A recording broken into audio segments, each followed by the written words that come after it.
E84 कैंड्रियन की आक्रामक पहल अविश्वसनीय रूप से प्रभावी थी। आक्रामक पहल का लक्ष्य हरीफाल राज्य, जेरेफिन गणराज्य और नोचस के किंगडम के विस्तार प्रयासों में बाधा डालना था। अब तक प्रयास सिर्फ सफल ही नहीं हुए थे।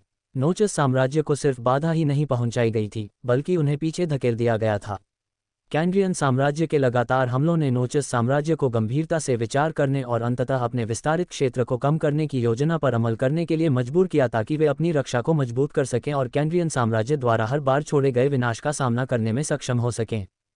तीनों छोटे राष्ट्रों ने अपने दांत पीसते हुए कैंड्रियन साम्राज्य के हमले का सामना करने की पूरी कोशिश की। कैंड्रियन साम्राज्य का प्रदर्शन देखने वाले राष्ट्र की अपेक्षाओं से कहीं ज्यादा था।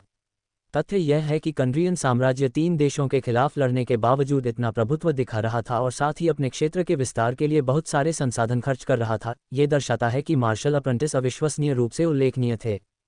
यहाँ तक कि अन्य 3 सुपर राष्ट्रों ने भी इस पर ध्यान दिया था। यह ऐसा कुछ नहीं था जिसे अनदेखा किया जा सके।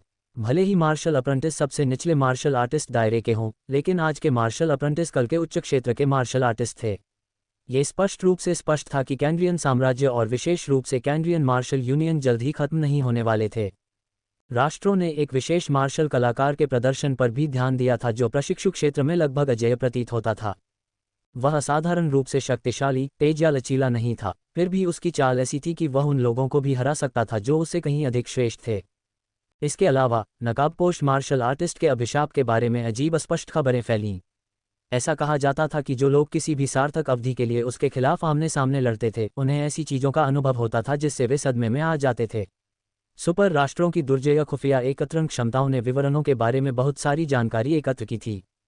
पब फ्यूचर द्वारा विज्ञापन, भ्रम से लेकर अवसाद, उन्माद और भ्रम तक, उससे लड़ने वाले कई मार्शल अप्रेंटिस ने स्थायी मनोवैज्ञानिक प्रभावों का अनुभव किया और दिखाया। हालांकि सभी मार्शल अप्रेंटिस उसके खिलाफ नहीं गिरे। यह पाया गया कि स्क्वायर उम्मीदवार मानसिक रूप से इतने मजबूत थे कि उन्हें किसी भी मनोवैज्ञानिक संकट का अनुभव नहीं हुआ। कई देशों ने इस खतरे को गंभीरता से लिया और इसे उन्नत ग्रेड 10 मार्शल अप्रेंटिस तकनीक के रूप में मानना शुरू कर दिया। यह एक ऐसी प्रतिक्रिया थी जिस पर रूई केवल हंस सकता था। जब तक इस मामले में उनके शोध का मूल आधार ही हास्यास्पद रूप से गलत था, तब तक उन्हें उम्मीद नहीं थी कि वे कोई प्रगति करेंगे। एक महीना बीतते बीतते 3 राज्य हरीफाल, जेरेफिन गणराज्य और नोचस साम्राज्य पर कैंड्रियन साम्राज्य के मार्शल प्रशिक्षुओं का पूरी तरह से आधिपत्य हो गया। तीनों राष्ट्र इतने परेशान हो गए थे कि उन्होंने अपना गठबंधन भी बना लिया था। सेरेवियन फ्रिंज एलायंस नोचस साम्राज्य, हरीफाल राज्य और जेरेफिन गणराज्य के बीच एक गठबंधन था। यह एक आधिकारिक चार्टर था जिसमें गठबंधन की सरकारों ने अनुबंध के वैध रहने तक एक दूसरे पर कभी हमला न करने की प्रतिज्ञा की थी। इसका घोषित लक्ष्य केवल एक दिखावा था। हर कोई जानता था कि गठबंधन का उद्देश्य तीनों देशों को कैंड्रियन साम्राज्य के आक्रमण से निपटने में मदद करना था। यह एक अपूर्ण समाधान था और इससे कैंड्रियन साम्राज्य द्वारा अपने आक्रमण में किए गए नुकसान को कम करने में मदद मिली। कैंड्रियन साम्राज्य को इन कमजोर और छोटे संप्रभु राष्ट्रों को चुप कराने के लिए अधिक दबाव और बल का प्रयोग करना होगा। पब फ्यूचर द्वारा विज्ञापन, फिर भी अभी तक बड़ी मछलियां सामने आई हैं। एक महीना इसी तरह की नीरसता में बीता, क्योंकि राष्ट्र एक दूसरे के बीच युद्ध के लंबे समय से स्थापित पैटर्न में लगे हुए थे। हालांकि जल्द ही सेरेवियन डंगोन युद्ध पूरे गाथा के मुख्य भाग तक पहुंचने लगे। चारों महाराष्ट्रों ने कई छोटे और कमजोर राष्ट्रों के खिलाफ प्रभावशाली प्रदर्शन किया था, जो बड़े राष्ट्रों के हाथों पीड़ित थे। वे आक्रामक रूप से एक दूसरे का विस्तार कर रहे थे और अंततः वे एक दूसरे से टकराने के लिए बाध्य थे। उनमें से प्रत्येक को इस बात का पता था। अब कैंड्रियन साम्राज्य को अपने पीड़ितों के विरुद्ध मार्शल प्रशिक्षुओं की अधिक मात्रा और गुणवत्ता के साथ आकस्मिक प्रभुत्व का अनुभव नहीं करना पड़ेगा। कैंड्रियन साम्राज्य के अंतिम चरण में सेरेवियन कालकोठरी के शेष क्षेत्र पर सीधा सीधा संघर्ष शामिल था। कैंड्रियन साम्राज्य ने सेरेवियन कालकोठरी की खोज के बाद से ही इसके लिए लंबे समय से तैयारी कर रखी थी। रक्षात्मक और आक्रामक मार्शल कलाकारों की एक बड़ी संख्या ने संघर्ष में भाग लेने के लिए एक लंबा सफर तय किया था ताकि अधिक से अधिक संसाधनों पर एकाधिकार किया जा सके। इन संघर्षों का विशाल पैमाना रूई द्वारा अब तक किए गए हमलों से कहीं ज्यादा है। अब तक उन्होंने ज्यादातर छोटे देशों पर हमलों में भाग लिया था। रूई के ये मिशन बहुत छोटे थे। उनमें से ज्यादातर हमले ऐसे ठिकानों पर करने के लिए अपेक्षाकृत सरल और सीधे थे जो सिर्फ सुरक्षा और बचाव के लिए लड़े थे। इसके अलावा रूई के पास आसानी से पीछे हटने और आक्रामक होने के साथ साथ दुश्मन के इलाके में घुसपैठ करने के बावजूद अपेक्षाकृत सुरक्षित रहने की क्षमता थी। हालांकि सक्रिय पारस्परिक युद्ध में सुरक्षा की ऐसी कोई गारंटी नहीं थी। रूई वास्तव में शक्तिशाली ग्रेड 10 मार्शल अप्रेंटिस के खिलाफ लड़ रहा था, जो ये सुनिश्चित करने के लिए पर्याप्त शक्तिशाली थे कि उसके जैसा शक्तिशाली व्यक्ति भी आसानी से उन पर नहीं चल सकता था। फिर भी इसने उसे हतोत्साहित नहीं किया, इसने उसे मार्शल अप्रेंटिस दायरे के शिखर की लड़ाई में भाग लेने के लिए और अधिक उत्सुक बना दिया। सबसे बेहतरीन, यह एक ऐसा अवसर था जो उसे लगभग किसी अन्य सेटिंग में कभी नहीं मिल पाता। वह कई मायनों में सेरेवियन डंगॉन का बहुत आभारी था। कालकोठरी की अवधारणा ने प्रत्येक क्षेत्र के महत्व को सामान्य से कहीं अधिक बढ़ा दिया। चूंकि सेरेवियन कालकोठरी में केवल मार्शल अप्रेंटिस ही भाग ले सकते थे, इसलिए प्रत्येक उच्च श्रेणी का मार्शल अप्रेंटिस एक अत्यंत महत्वपूर्ण संपत्ति बन गया। इसके अलावा इसने ऐसी सेटिंग्स बनाई जो रूई को अपने मार्शल पथ के इस चरण में जो चाहिए था, उसके लिए उल्लेखनीय रूप से अच्छी तरह से तैयार की गईं। बदल गया था क्योंकि 4 सुपर राष्ट्रों ने सेरेवियन कालकोठरी के केंद्र की ओर आक्रामक रूप से विस्तार किया था। छोटे राष्ट्र प्रतियोगिता से बाहर हो गए थे क्योंकि वे अपने क्षेत्र को बनाए रखने के लिए कड़ी मेहनत कर रहे थे। 4 सुपर राष्ट्रों ने सेरेवियन कालकोठरी में अधिक मार्शल अप्रेंटिस और अन्य संसाधनों को जारी रखा क्योंकि राष्ट्रों के बीच तनाव बढ़ने लगा। हड़पे जाने के लिए छोड़े गए क्षेत्र की मात्रा हर दिन कम होती जा रही थी। बड़े पैमाने पर संघर्ष की बढ़ती संभावना के जवाब में कैंड्रियन साम्राज्य ने मार्शल प्रशिक्षुओं के एक नए आगमन का स्वागत किया। केन, फे, नेल, रूई की आंखें खुशी से चमक उठीं। तुम लोग पहले से ही यहाँ आ गए हो। उन तीनों ने रूई को पहले ही बता दिया था कि वे सेरेवियन डंगॉन मिशन को स्वीकार करेंगे। वे पहले से ही अन्य मिशनों में व्यस्त थे, लेकिन जब उन्होंने अपनी पिछली प्रतिबद्धताएं पूरी कर लीं, तो वे जल्दी सेरेवियन डंगॉन के लिए निकल पड़े। वह भी बिल्कुल सही समय पर। नेल मुस्कुराए। मैंने सुना है कि सेरेवियन कालकोठरी में चीजें रोमांचक हो रही हैं। फे ने कहा, अब मिशन का सबसे महत्वपूर्ण चरण है। मैं तुम्हें सारा मजा नहीं लेने दूंगा। केन ने मुस्कुराते हुए कहा। पब फ्यूचर द्वारा विज्ञापन। उन चारों को कोई राहत भी नहीं मिली क्योंकि उनके अकाउंटर्स को अगले ही मिशन के लिए नोटिफिकेशन मिल गए। एक नया हमला मिशन। रूई बुदबुदाया। और लक्ष्य सेकीगहारा संघ है। वाह, ये पहली बार था जब कैंड्रियन साम्राज्य ने 3 अन्य सुपर राष्ट्रों में से एक पर हमला करने का आदेश दिया था। रूई ने अपने दोस्तों की ओर देखा। यह कोई संयोग नहीं था कि कैंड्रियन साम्राज्य ने अपने प्रतिद्वंद्वियों पर सीधे हमला करने का फैसला किया था। मार्शल अप्रेंटिस की आखिरी बढ़त संभवतः मार्शल आर्टिस्ट की पर्याप्त संपत्ति इकट्ठा करने के लिए चुनी गई थी, जो सुपर राष्ट्रों में से एक पर व्यवहार्य हमला करने के लिए आवश्यक होगी। अन्य 3 सुपर राष्ट्रों ने जो रक्षा उपाय किए थे, वे छोटे राष्ट्रों की तुलना में लगभग उतने ही मामूली नहीं थे। उच्च श्रेणी के तकनीकी उपायों से लेकर अधिक शक्तिशाली रक्षात्मक मार्शल आर्टिस्ट तक, सुपर राष्ट्रों के क्षेत्रों पर सफलतापूर्वक हमला करना कोई छोटा मजाक नहीं था। आप लोगों को भी सूचना मिली? रूई ने पूछा जब वे सभी अपने अकाउंट की जांच कर रहे थे। हाँ, ऐसा ही लगता है, केन ने पुष्टि की। वे सभी आक्रामक दस्ते का हिस्सा थे। फे स्वाभाविक रूप से एक आक्रामक स्ट्राइकिंग मार्शल आर्टिस्ट था। केन भी अपनी चुप्के की वजह से आक्रामक सेटिंग में बेहतर प्रदर्शन कर सकता था। जहां तक उसकी आत्मीयता का प्रश्न है, नेल तटस्थ था, लेकिन उसका स्वभाव आक्रमण के लिए अनुकूल था। पब फ्यूचर द्वारा विज्ञापन। रूई ने विस्तृत जानकारी को अधिक बारीकी से पढ़ा। हमला मिशन 6 घंटे में निर्धारित किया गया था। जिस क्षेत्र की उन्हें घेराबंदी करनी थी, वह वास्तव में कैंड्रियन साम्राज्य के बहुत करीब था। इसका कारण ये था कि सेरेवियन कालकोठरी में सुपर राष्ट्रों के निरंतर विस्तार के कारण क्षेत्रों के बीच की दूरी अब उतनी बड़ी नहीं थी जितनी पहले हुआ करती थी। अचानक उनके लेखाकारों ने एक बार फिर फोन किया, क्योंकि उन्हें सेरेवियन डंगॉन क्षेत्र में मार्शल यूनियन शाखा कार्यालय में सम्मन प्राप्त हुआ। अंदाजा लगा, रूई को इसका अनुमान था। यह एक मानक अभ्यास था। कमिश्नर ऑपरेशन को और अधिक विस्तार से तोड़ने और मार्शल आर्टिस्ट की किसी भी चिंता को दूर करने की स्वतंत्रता लेता था। सामान्य मिशन जिसमें एक मार्शल आर्टिस्ट या एक ही पार्टी शामिल होती थी, उसमें कमिश्नर को मिशन को इस तरह से तोड़ने की आवश्यकता नहीं होती थी, लेकिन इस तरह के उच्च श्रेणी के मिशन जिसमें बड़ी संख्या में असाधारण रूप से शक्तिशाली मार्शल आर्टिस्ट की आवश्यकता होती थी, के लिए इस अतिरिक्त कदम की आवश्यकता होती थी। जल्द ही मार्शल प्रशिक्षु मार्शल यूनियन के कार्यालय में एकत्र हो गए। प्रशिक्षु, कमिश्नर फेरिस्टन ने उन्हें संबोधित किया। मुझे यकीन है कि आप सभी को इस मिशन के महत्व का एहसास हो गया होगा। ये कैंड्रियन साम्राज्य का सेकीगहारा संघ के साथ पहला संघर्ष होगा। मिशन का उद्देश्य हमेशा की तरह उनके क्षेत्र, संपत्ति और मार्शल कलाकारों को पर्याप्त नुकसान पहुंचाना है। हालांकि इस बार कई चीजें अलग होंगी। वह कुछ देर रुका, फिर एक उपकरण के साथ खेलने लगा जो एक छवि को स्क्रीन पर प्रक्षेपित करता था। कैंड्रियन रॉयल आर्मी भी इस आक्रमण मिशन में भाग लेगी।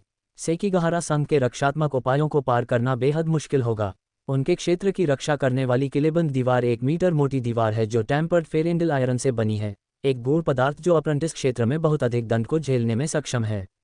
कैंड्रियन खुफिया एजेंसी और मार्शल यूनियन के खुफिया विभाग की रिपोर्टों के आधार पर सेकीगाहारा सांग ने 100 से अधिक शक्तिशाली उच्च श्रेणी के मार्शल अप्रेंटिस एकत्र किए हैं। कमिश्नर फेरिस्टन ने रुककर नंबर को बैठने दिया।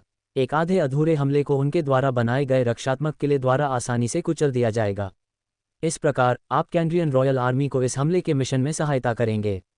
कैंड्रियन सेना 30 फाल्कन क्लास घेराबंदी टैंक तैनात करेगी जो किले की दीवारों पर हमले में आपकी सहायता करेगी।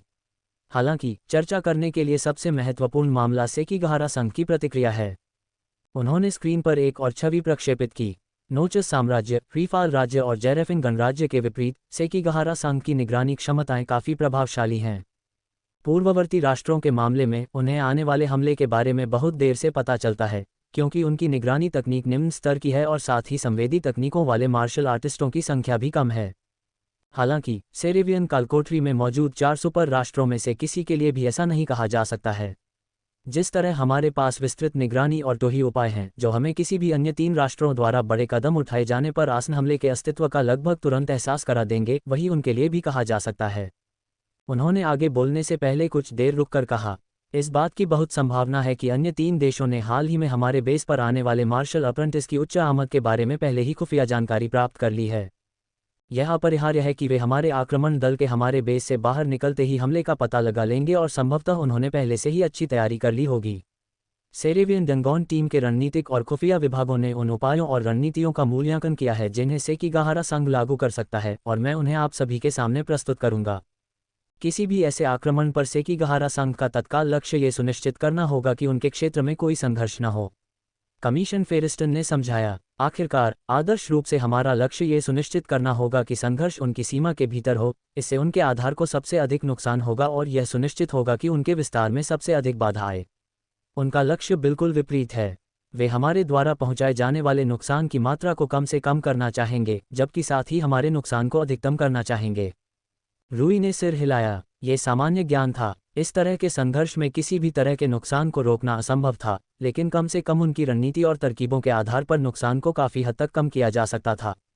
अगर वे अपने क्षेत्र में होने वाले नुकसान को कम करना चाहते हैं, तो तार्किक रूप से यह सही है कि संघर्ष को अपने क्षेत्र में न होने दिया जाए। ऐसा करने के केवल 2 तरीके हैं, उन्होंने कुछ देर रुककर कहा, फिर आगे कहा। या तो उनके रक्षात्मक उपाय हमें उनके क्षेत्र में प्रवेश करने से रोकते हैं, जो निश्चित रूप से एक कठिन काम है, या फिर वे अपने क्षेत्र से दूर अपनी जवाबी हमला करने वाली ताकत से हमारी सेना को रोकते हैं। उन्होंने सेकीगाहारा क्षेत्र के रक्षात्मक उपायों के बारे में ज्ञात जानकारी का विवरण देते हुए एक अन्य छवि प्रक्षेपित की। एक शक्तिशाली सेना द्वारा हमला करने वाली टीम के उनके क्षेत्र में पहुंचने के बाद उनके क्षेत्र को कम से कम कुछ नुकसान न पहुंचाने की संभावना कम है।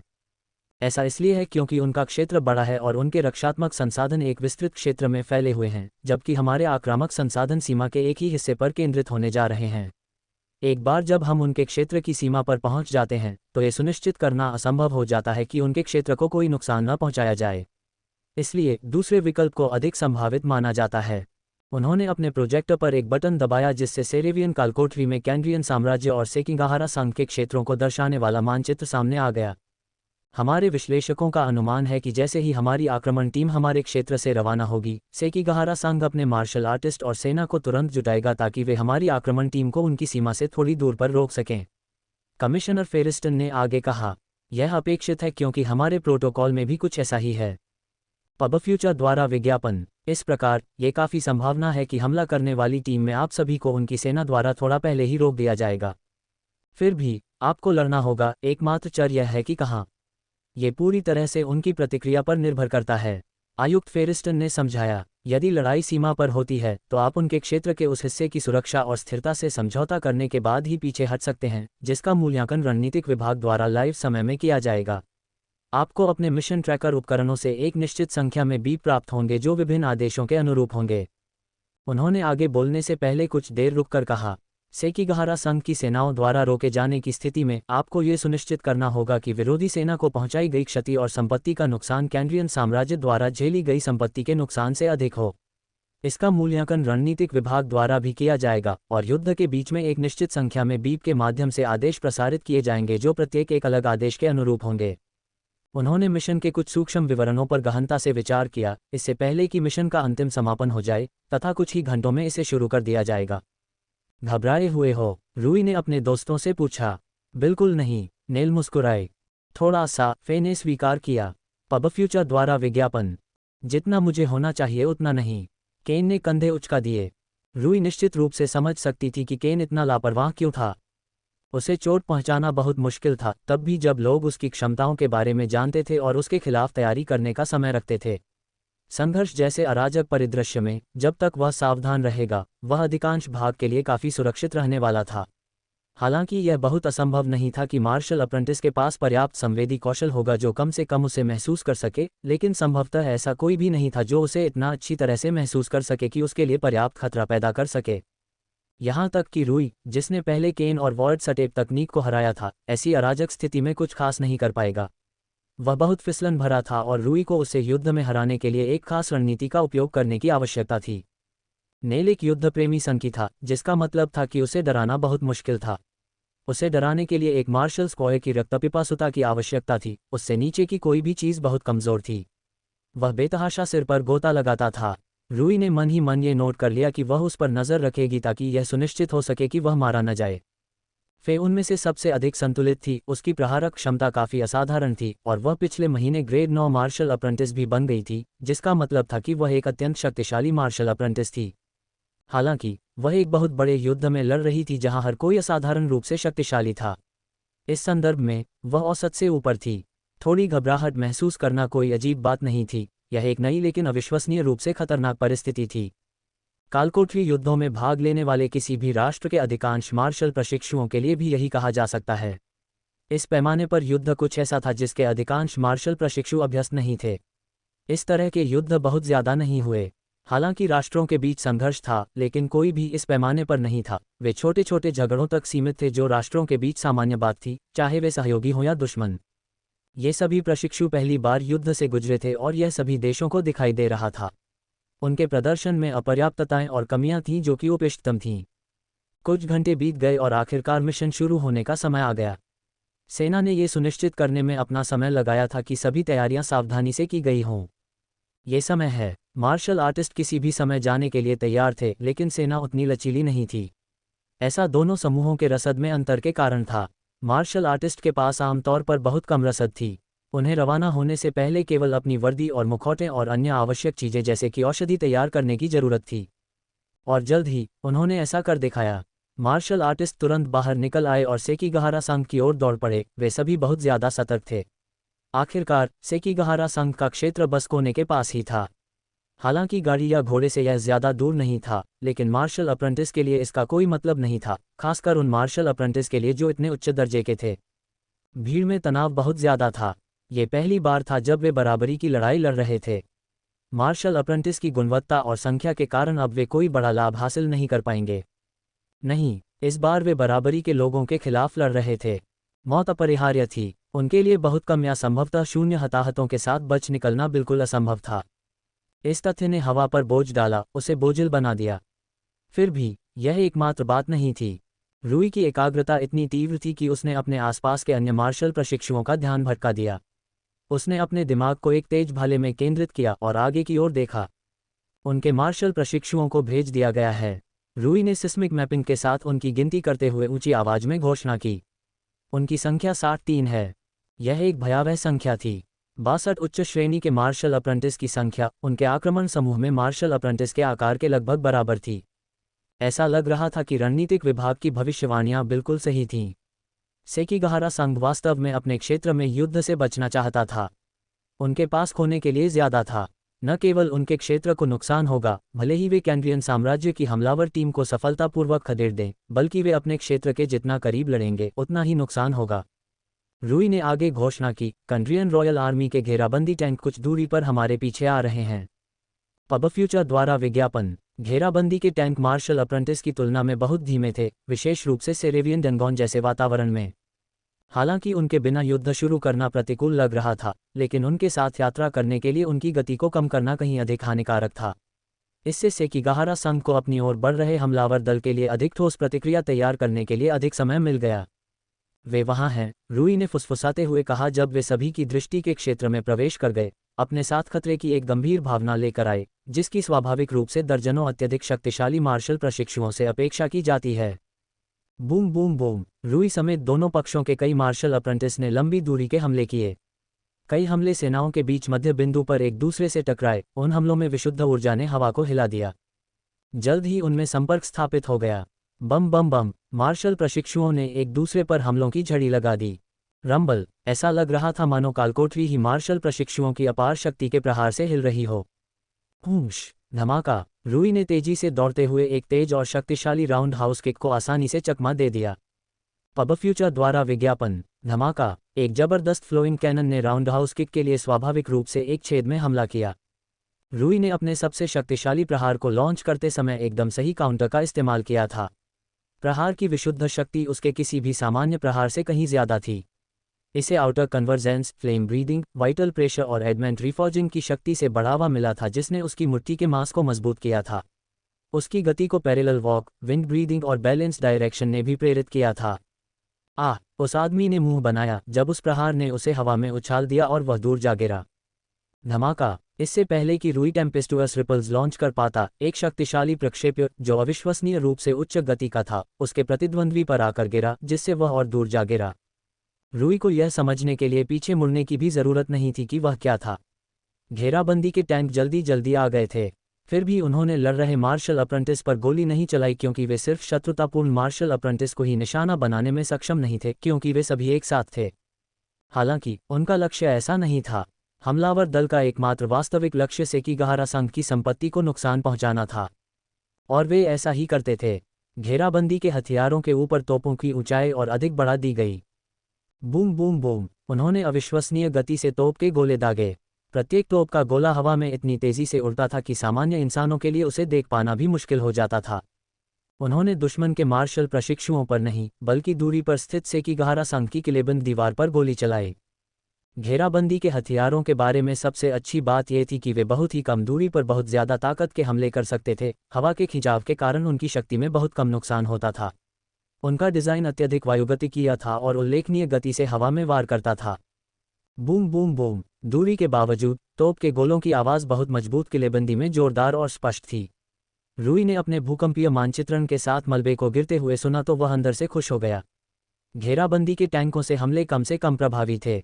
उसने यह उम्मीद नहीं की थी कि सेकीगाहारा संघ के क्षेत्र से और भी अधिक संख्या में तोप के गोले वापस आएंगे। तोप के गोलों की बौछार कई घेराबंदी टैंकों पर जा गिरी जो मार्शल अप्रेंटिस के साथ थे। कैंड्रियन साम्राज्य के घेराबंदी टैंकों की तरह तोप के किसी भी गोले ने मार्शल कलाकारों को नहीं मारा। घेराबंदी के हथियार केवल कैंड्रियन मार्शल अप्रेंटिस को ही निशाना नहीं बना सकते थे, ठीक उसी तरह जैसे कैंड्रियन साम्राज्य की घेराबंदी की तोपें नहीं बना सकती थी। उनमें ऐसी उपलब्धि हासिल करने के लिए सटीकता की कमी थी। लेकिन इसके बजाय वे अपनी सुरक्षा के लिए सबसे बड़े खतरे पर हमला कर सकते थे, जो मार्शल अप्रेंटिस नहीं थे, बल्कि वे टैंक थे जो उनकी किलेबंदी को कमजोर कर रहे थे। की छवि फीकी पड़ गई क्योंकि उसका प्रतिद्वंद्वी उसके आक्रमण से हतप्रभ था, जो एक भ्रम की तरह लग रहा था। पाओ पाओ पाओ। रूई ने उसकी पसलियों पर कई जोरदार वार किए, लेकिन इससे पहले कि वह हमलों के प्रभाव से नीचे गिरती, उसका दाहिना पैर उसके कंधे की ओर बढ़ गया। प्यू। जब स्टिंगर हवा में चीरता हुआ, सीटी बजाता हुआ अपने लक्ष्य की ओर बढ़ा और उसके कंधे की मांसपेशियों में धंस गया, तो उसने मुंह बनाया। धमाका। रूई ने तुरंत अपना पैर पीछे खींच लिया और सहजता से एक नीचे से जोरदार किक मारी, जो उसके टखनों पर बहुत जोर से लगी और उसे गिरा दिया। धमाका। सिर पर फुटबॉल की जोरदार किक ने उसे बुरी तरह घायल कर दिया और बेहोश कर दिया। जैसे ही वह उसे मारने वाला था, प्राइमोडियल इंस्टिंक्ट ने उसे उसकी पीठ पर आसन हमले की चेतावनी दी। हूश। अकवार। वह जैब से बचते हुए झुक गया। उसने अपने प्रतिद्वंद्वी का हाथ पकड़ लिया और फ्लो फ्लक्स को सक्रिय कर दिया, अपनी गति का उपयोग करते हुए। जब रूई ने उसे अपने कंधे के ऊपर से अपने पिछले दुश्मन पर आउटर कन्वर्जेंस और फ्लेम ब्रीदिंग की शक्ति के साथ फेंक दिया। धमाका। एड्स बाय पब फ्यूचर। वह आदमी अपने साथी के ऊपर जमीन पर गिर पड़ा। धमाका। फिर एक और फुटबॉल किक ने उसके प्रतिद्वंद्वी को बेहोश कर दिया। फिर भी जैसे ही रूई ने एक और घातक प्रहार किया, प्रिमोडियल इंस्टिंक्ट ने एक और हमले का पता लगा लिया। हूश। टस्क। रूई ने चिढ़कर कहा, क्योंकि वह अपने पीछे से हवा के हमले से साफ बच गया था। यह विशेष लड़ाई पिछले किसी भी लड़ाई से कहीं अधिक अराजक थी। वह एक भी दुश्मन पर समय बिताने में असमर्थ था। हर बार जब वह किसी को हराता तो उसका सामना होता। उसने अपनी भौं उठाकर हमलावर की ओर देखा। मजबूत। रूई की आंखें दिलचस्पी से चमक उठीं। उस व्यक्ति का वजन उसके विशाल आकार से मेल खाता था। वह एक ऐसा व्यक्ति था जिसे कैंड्रियन साम्राज्य के अद्यतन ग्रेडिंग मानकों के अनुसार भी वास्तव में ग्रेड 10 के रूप में वर्गीकृत किया जा सकता था। वह तुरंत अपने अचेतन लक्ष्यों के बारे में भूल गया और मार्शल अप्रेंटिस की ओर दौड़ पड़ा। फिर भी रूई द्वारा उस पर डाले गए सभी भयंकर दबाव के बावजूद वह विचलित था। उसने अपनी खुली हथेली को उठाया और उसे सीधे रूई की दिशा में आगे बढ़ाया। धमाका! एक विशाल और व्यापक वायु विस्फोट ने रूई पर उल्लेखनीय रूप से तेजी से और प्रभावशाली ढंग से हमला किया। रूई ने अपने प्रतिरोध के बावजूद हवा के झोंके की विशुद्ध शक्ति से पीछे धकेले जाने पर खुद को बचाया। रूई उस विशुद्ध शुद्ध शक्ति से आश्चर्यचकित था जिसे उस व्यक्ति ने एक ही हमले में निकाल दिया था। एड्स बाय पब फ्यूचर, ये हमला अविश्वसनीय रूप से चौड़ा और बड़ा है जिससे इसे रोकना बहुत मुश्किल है। फिर भी अपने आकार के बावजूद यह अभी भी बहुत तेज और मजबूत था। रूई ने तेजी से विश्लेषण किया कि वह उसकी गति को रोकने में कामयाब रहा। ये सबसे शक्तिशाली वायु हेरफेर उपयोगकर्ता था जिसे रूई ने देखा था। उसने मार्शल कॉन्टेस्ट के 16 प्रतिनिधियों में से एक एना मारियान और यहाँ तक कि मार्शल गेम्स में पिछले चैंपियन फनान को भी हरा दिया। उनमें से कोई भी उसके सामने शक्तिशाली मार्शल अप्रेंटिस का मुकाबला नहीं कर सकता था।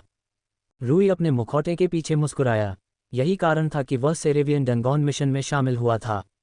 ठीक इसी कारण से कि वह अपने सामने खड़े व्यक्ति जैसे शक्तिशाली मार्शल आर्टिस्ट से अपनी फ्लोइंग वर्ड स्टाइल से लड़ सके। वह एक बार फिर उस आदमी की ओर बहुत तेजी से दौड़ा, फिर भी उनके बीच की दूरी इतनी अधिक थी कि रूई समय पर उसके पास नहीं पहुंच सकी। आदमी की भुजाएं हिल रही थीं जब वह शक्तिशाली सांस ले रहा था, सांस लेने की तकनीक का उपयोग करके बहुत अधिक मात्रा में हवा इकट्ठा कर रहा था, जबकि उसने अपनी भुजाओं और शरीर का उपयोग करके सांस लेने की तकनीक द्वारा उत्पन्न शक्तिशाली वायु धाराओं को असाधारण रूप से घनी हवा की जेब में पहुंचाया था। यहाँ तक कि हवा की जेब का ऑप्टिकल घनत्व भी बदल गया था क्योंकि इससे गुजरने वाला प्रकाश पानी की एक बूंद की तरह विवर्तित होने लगा था। धमाका! उस व्यक्ति ने गोले को अपनी हथेली में बहुत बड़ी शक्ति के साथ आगे की ओर उठाया तथा जैसे ही वह आकार में बड़ा हुआ, उसने अविश्वसनीय गति के साथ हमला किया। धमाका! रूई ने एक तूफानी लहर का प्रक्षेपण किया था क्योंकि उसका हमला उसके प्रतिद्वंद्वी द्वारा किए गए वायु हमले से कमजोर रूप से टकराया था तथा उससे कहीं अधिक शक्तिशाली हमले द्वारा उसे विफल कर दिया गया था। फिर भी इसने अपना उद्देश्य पूरा कर लिया था। रूई ने टेम्पेस्ट रिपल का इस्तेमाल उस हमले के रूप में नहीं किया था जो उसके प्रतिद्वंद्वी द्वारा फैलाई गई आंधी को भेदने के लिए था। इसके बजाय यह एक ढाल थी जिसने उस हवा के झोंके के हिस्से की शक्ति को कम कर दिया था जिसने उसे मारा था। और यह काम कर गया। रूई वस्तुतः हवा में उड़ने के बजाय केवल पीछे की ओर फिसल गई। वह फिर से आगे बढ़ा और फिर भी, जैसा कि अपेक्षित था, हवा का झोंका आया क्योंकि रूई ने खुद पर हमले के प्रभाव को कम करने के लिए एक तूफानी लहर शुरू की। फिर भी वह सीमा प्रतिबंध की मुख्य समस्या को लगभग समाप्त करने में सक्षम नहीं था जब उसे पीछे धकेला जा रहा था, भले ही उसकी सारी ताकत इसका विरोध कर रही थी। उनके गुरु लंबी दूरी के हमले में माहिर थे। दुर्भाग्य से रूई के पास लंबी दूरी की मार्शल आर्ट से निपटने के साधन उतने विकसित नहीं थे जितने कि नज़दीकी मार्शल अप्रेंटिस के खिलाफ उनके उपाय थे। आदर्श रूप से वह अपने प्रतिद्वंद्वी और खुद के बीच की दूरी को पार कर लेगा और उन्हें नज़दीकी मुकाबले में उलझाएगा जहां वह निश्चित रूप से लाभ में था। लेकिन वह इस बार ऐसा आसानी से नहीं कर सका। व्यापक और बड़े हमले ने चकमा देना और उससे बच निकलना बेहद मुश्किल बना दिया। भले ही वह तेज हमले से पहले किसी तरह से कई कदम किनारे हट जाए, फिर भी यह हमले को चकमा देने के लिए पर्याप्त नहीं होगा। यह इतना व्यापक था। इसके अलावा इसने माइंड मिरर मस्तिष्क के सबसे प्रभावशाली लाभों में से एक को काफ़ी हद तक नकार दिया। मस्तिष्क से उसे जो प्रसंस्करण लाभ प्राप्त हुए थे वे उनके बीच की दूरी को पार करने की कोशिश में काफ़ी हद तक बेकार थे। इससे कोई फर्क नहीं पड़ता कि वह बहुत तेजी से प्रतिक्रिया कर सकता था, अगर ऐसा कोई तरीका नहीं था जिससे वह अपने पैरों से उस तेज हमले को मात दे सके। रूई ने अपनी वर्तमान परिस्थितियों को समझते हुए उत्सुकता और उत्साह में मुस्कुराया। उसे एक मार्शल अप्रेंटिस के खिलाफ लड़े हुए काफ़ी समय हो गया था जो उसे रणनीति बनाने के लिए मजबूर करने के लिए काफ़ी मजबूत था।